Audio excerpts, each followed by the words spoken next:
우리가 구약과 신약과의 관계, 구약은 옛 약속, 신약은 새 약속.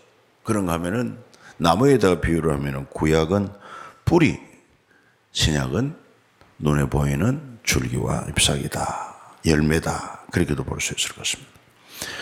그러니까 뿌리가 없는 나무는 건강할 수가 없고 또 흔들릴 수밖에 없는 것처럼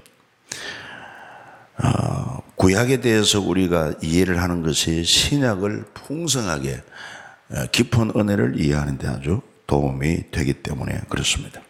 그래서 어떤 사람은 구약에 대해서 별로 가치를 부여하지 않는, 그래서 신약만 읽으려고 하는 이런 사람들도 있는데 그거는 대단히 잘못된 것입니다. 우리도 우리의 조상 없이 내가 있을 수 없고 우리 후손이 있을 수 없는 것처럼, 그래서 성경은 항상 너무나도 귀한 말씀이다. 그런 차원에서 우리가 지금 레위기를 읽어 나갈 때 뭐 꼭 이런 것을 우리가 일일이 다 알아야 하나 이런 생각도 들 수 있지만은, 그러나 깊이 깨닫고 보면은 처음에 레위기의 중요성을 말씀드릴 때 레위기는 모세 오경의 중심이다. 그리고 또 구약의 핵심이다. 이런 말씀을 소개한 것도 기억하면서, 그래서 이 레위기를 통해서 하나님께서 보여주시고자 하는 것은 바로 죄인이 하나님과의 관계를 회복하고 그리고 하나님과 동행하는 그 과정을 보여주는데, 그러기 위해서는 성소가 필요하고 또 하나님을 만나기 위해서 제물이 필요하고 거기에는 꼭 없어서는 안 될 그 제사를 감당할 제사장이 필요하다 하는 것입니다. 그래서 오늘 8장부터 10장까지는 소위 말하는 제사를 집례할 제사장을 위임하는 그 위임식에 대하여 말씀하고 있다. 위임제사법이다. 이렇게도 말할 수가 있습니다. 그래서 이 제사장이 맡은 일이 너무 중요합니다.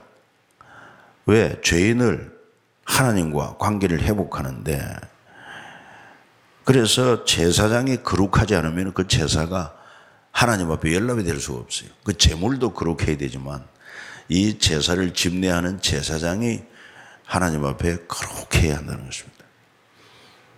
그러면 결과적으로 신약에 와서 오늘 예수 그리스도를 믿는 우리가 제사장이라고 성경은 분명히 말하는데, 우리의 삶이 어떠해야 될 것인가? 지극히 거룩해야 한다. 무엇으로 거룩함을 입을 수 있느냐? 예수 그리스도의 보혈로 거룩함을 입을 수 있다. 그렇기 때문에 늘 우리 자신을 살펴서 정과 흠이 있는 것 살펴서 바로 예수 그리스도의 보혈의 공로 의지해서 회개하고, 그리고 주님의 말씀으로 또 기도로, 그래서 거룩하게 되어지는 이 삶을 우리가 날마다 추구하지 않으면 우리의 삶이 하나님 앞에 향기로운 제사가 될 수 없다. 이렇게까지 연결되는 것이기 때문에 참 중요합니다.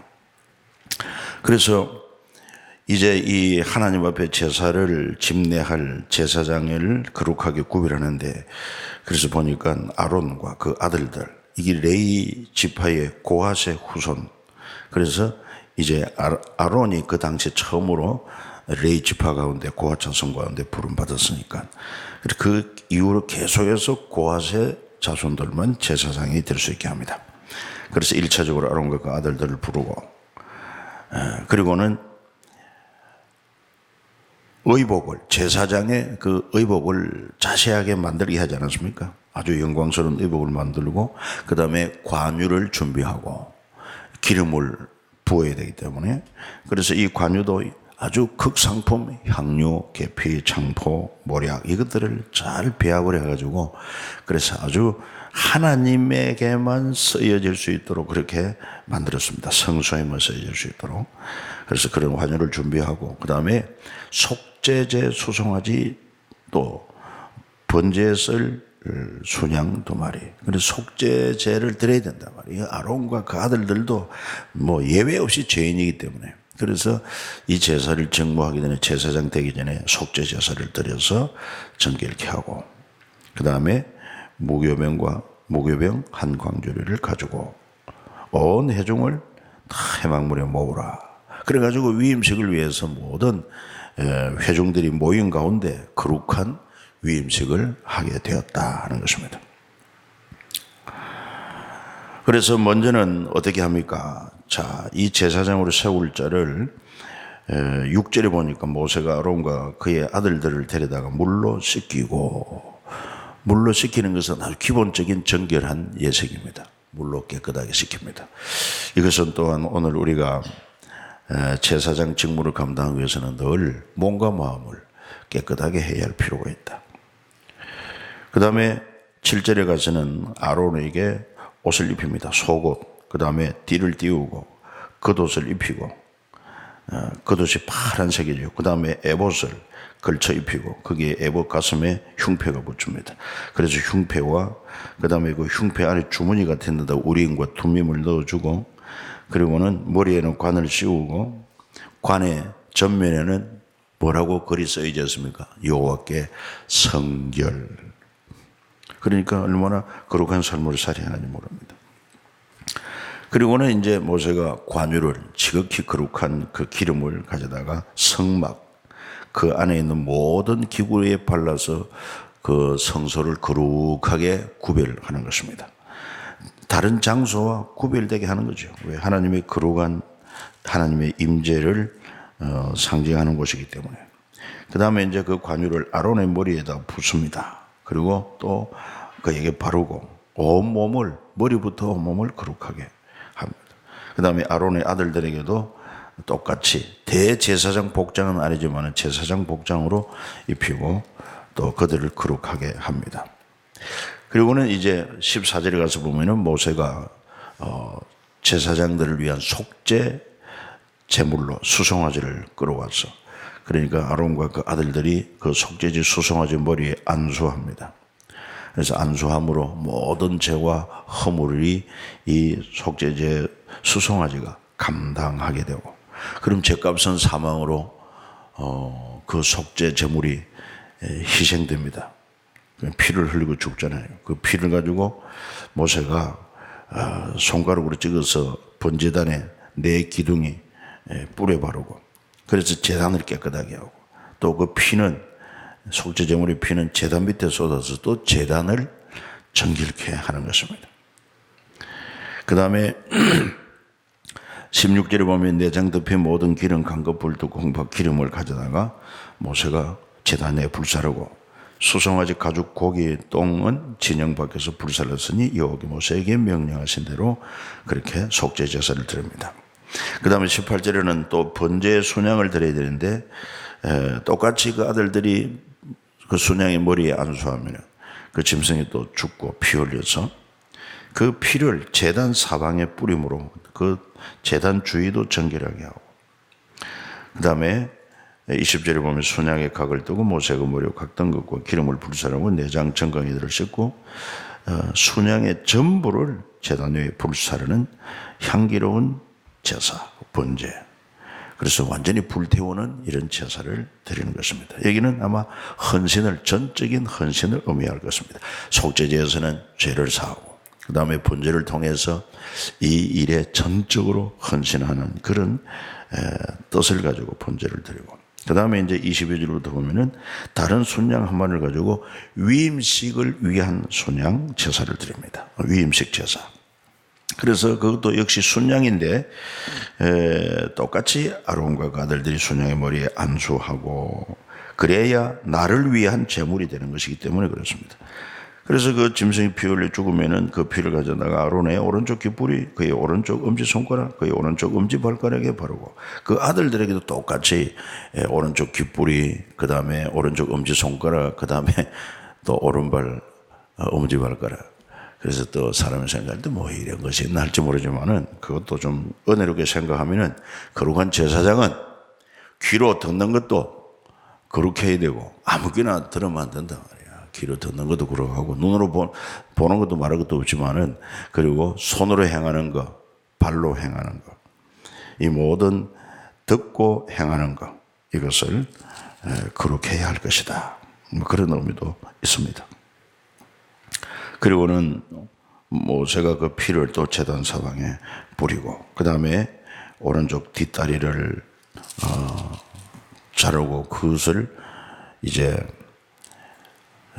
여호와 앞에 무교병 한 강줄이, 또 무교병 한 개, 무교병 광줄에서 무교병 하나, 기름 넣지 않는 떡이죠. 저 누룩 넣지 않는 떡, 그 다음에 기름 섞은 떡 한 개, 또 전병 한 개 구운 것입니다. 이걸 기름 위에 오른쪽 뒷다리 위에 놓고, 그래서 제사장 아론이 또 그 아들들과 함께 흔들어서 요제를 삼고, 그리고 번제물로 드림으로 이렇게 해서 거룩한 위임식 제사를 드리게 한 것을 볼 수가 있습니다.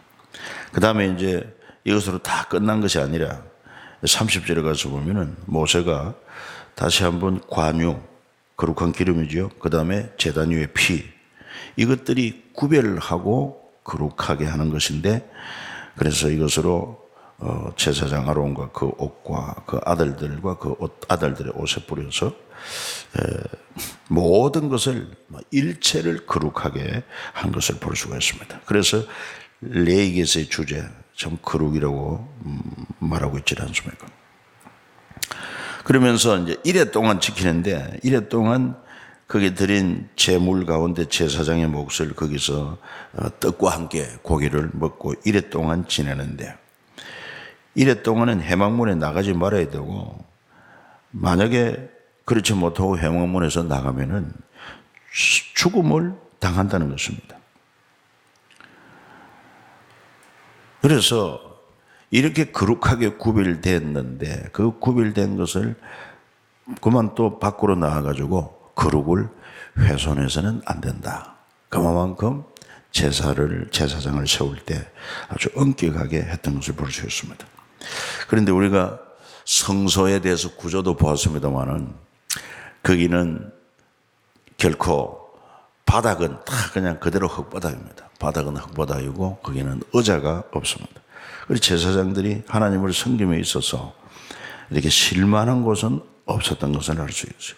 그런데 어디서 이렇게 일주일 동안 지내야 하는가, 그런 고민도 됩니다만은, 모세도 일찍이, 모세의 수종자 여호수아도 일찍이 회막문에서 떠나지 않고 하나님을 섬기고 지도자 모세를 보필했던 것을 볼 수가 있습니다. 그래서 그런 모든 고통을 감수하고도, 또 불편을 감수하고도 이렇게 제사장은 위임식을 할 때 일주일 동안 회막문에 머물러야 되고, 9장에 가면 이제 여덟째 날에 거룩하게 구별된 제사장이 직접 자기와 이스라엘 장로들을 위하여 속죄 제사를 드립니다. 거기는 흠없는 송아지를 가져오게 하고, 번제를 위해서 흠없는 순양을 가져와서 하나님 앞에 제사를 드리는 것입니다.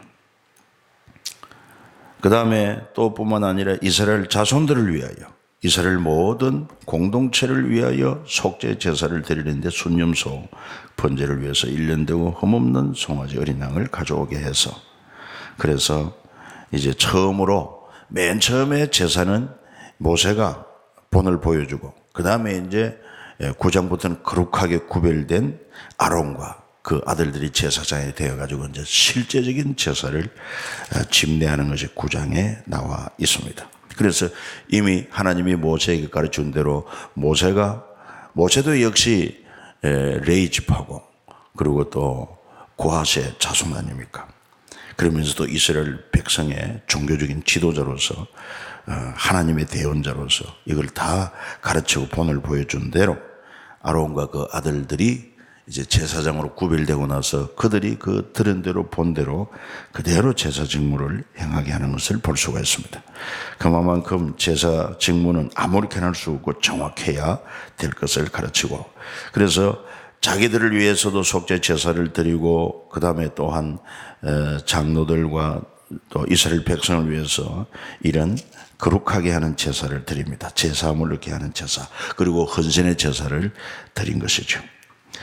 자, 그리고는 이제 22절에 보면은 9장 22절에 24절까지 한번 같이 읽어봅니다. 아론이 백성을 향하여 손을 들어 축복함으로 속죄제와 번제와 화목제를 마치고 내려오니라.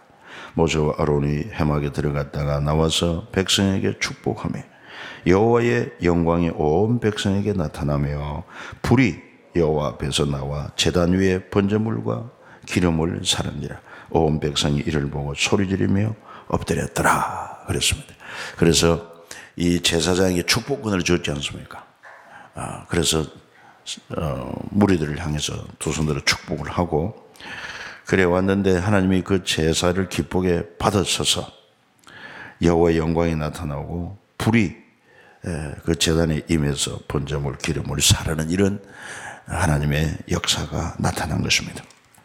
그리고 이제 10장에 가서는 이 제사장으로 부름받은 아론의 두 아들 나답과 아비후가 좀 방심을 하고 부주의로 하나님 앞에 명령하지 아니한 다른 불을 담아다가 하나님께 분향을 했습니다. 이 다른 불이 뭐냐? 원래 불은 제단에 불이 꺼지지 않게 해야 되거든. 그래서 언제든지 제물을 불태우고 제사를 드리게 돼야 되는. 그래서 그 제단은 항상 불이 꺼지지 않아야 된다는 것입니다.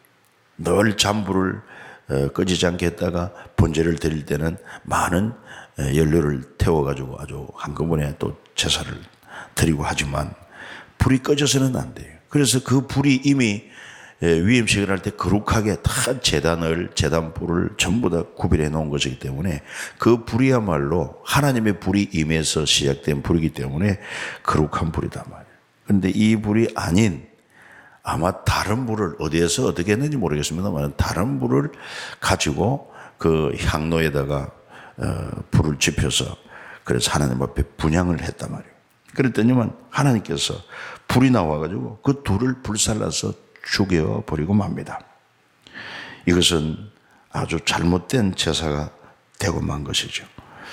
그래서 처음부터 하나님은 이처럼 제사장의 직무를 소홀히 하거나 또 하나님이 명하신 그 제사대로 하지 아니할 때 연락하지 않는다 이런 것을 분명히 보여주고 그 중요한 제사를 드릴 제사장이 잘못되었을 때 하나님께서 엄하게 죽음으로 이렇게 다스린 것을 볼 수 있습니다.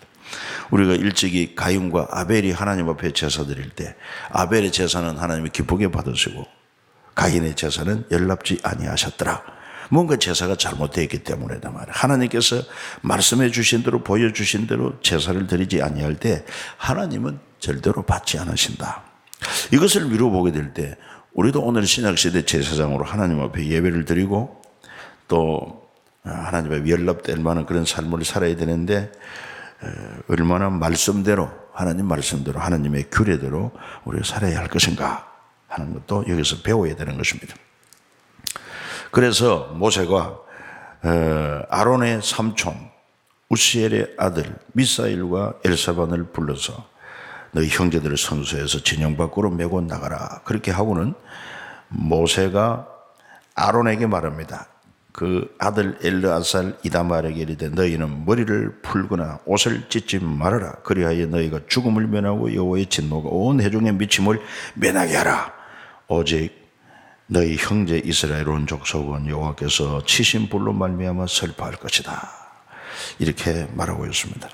그래서 사실 아론의 입장에서는 생떼 같은 두 아들이 하나님이 쓰겠다고 구별했다가 또 제사를 드리는데 어떻게 보면 초보자가 실수할 수도 있는데 그렇다고 해서 하나님이 불로 그들을 살려서 죽게 했으니 얼마나 애통하겠습니까? 그럼에도 불구하고 절대로 슬픔을 표시하지 말아라. 그렇게 말씀하고 있어요. 그래서 우리가 여기서 기억이 될 것은 우리 아들도 귀하지만 사실은 아들도 나도 누구의 것이냐 하나님의 것입니다.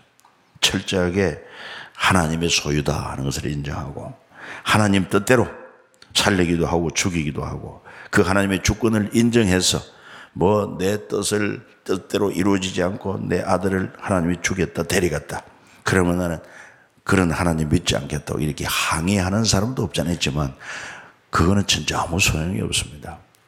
그럴 수도 없고요. 내 목숨도 하나님의 것이고 우리는 내 모든 소유도 하나님의 것인데 진짜 주인 되신 하나님이 내가 데려가겠다. 우리 입장에서 볼 때는 죽음으로 끝났지만은 여러분 하나님의 입장에서 볼 때 죽음이 끝이 아닌 영원한 세계가 있지 않습니까? 그러니까 우리 크리스찬도 때로는 참 이해할 수 없는 그런 사건 사고가 있어서 뭐 우리 가족 중에 뭐 우리 어린 자녀네 먼저 데려갔다고 할 때 그리고 그것 때문에 너무 애통해할 게 없단 말이죠. 하나님 안 믿는 사람들도 이런 일이 없는데 어찌 하나님을 섬기는 나에게 이런 일이 있을 수 있습니까? 어떻게 보면 욥이 동방 우스 땅의 의인이고 정말 하나님 앞에 순전하고 정직하고 하나님을 경외하고 악에서 떠난 자라고 하나님이 인정을 했는데 그렇게 하나님 잘 섬김에도 불구하고 어찌하여 한날 한시에 그냥 모든 소유를 다 약탈당해버리고 심지어 자기 10아들 딸이 대풍이 불어서 집이 무너져 죽도록 그렇게 하십니까? 안 믿는 사람들에게도 악인들에게도 이런 일이 없는데 어찌 하나님 나에게 이런 일이 있을 수 있습니까? 하나님 그럴 수는 없습니다. 막 이렇게 나오면은 그렇게 할 수 있는 자유는 있지만은 하나님 앞에 그것은 합당하지는 않다는 것입니다. 그만큼 네 생명도 하나님 안에 내 것이고 네 모든 소유도 내 것이다. 철저하게 하나님의 주권을 인정하는 이런 주인의식이 얼마나 중요한지 모릅니다. 그렇게 하나님께 맡겨보십시오. 맡겨보면 그만큼 여러분 하나님이 책임져 주시고 자유함이 있을 것입니다. 그러면서 이제 교훈을 줍니다. 그 교훈이 뭐냐 하면은 8절 9절에 여호와께서 아론에게 말씀해 주시되 너와 네 자손들이 해막에 들어갈 때 포도주나 독주를 마시지 말라. 그리하여 너희 죽음을 면하라. 너희 대대로 지킬 영영한 규례라.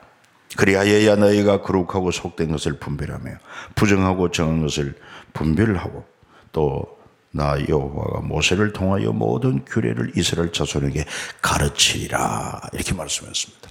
아마도 홈리 비느하스가 몰래 술을 한잔한 것 같아. 그래가지고 술 취한 김에 하나님께서 명하신 것도 잊어버리고 그냥 지 마음대로 그냥 분양을 하다가 하나님이 진노하셨고 이처럼 제사장에게 일벌백계로 정신을 차리고 제사장 직분을 감당하게 하셨다 하는 것을 생각해야 되겠습니다. 기도 올립니다.